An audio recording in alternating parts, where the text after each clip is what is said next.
How to quickly update Discord on Android. Hello everyone, welcome to this channel. I'm Emily and I'm here to help you out today. So without any delay, let's get started. The first way to update Discord is going to the Play Store application of your device, and then on the search bar just search for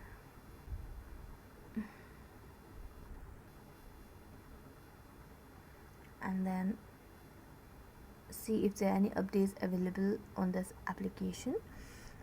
If not, then we're gonna go back, and or you can just open through this tab only. Then you'll be led to the home page of Discord.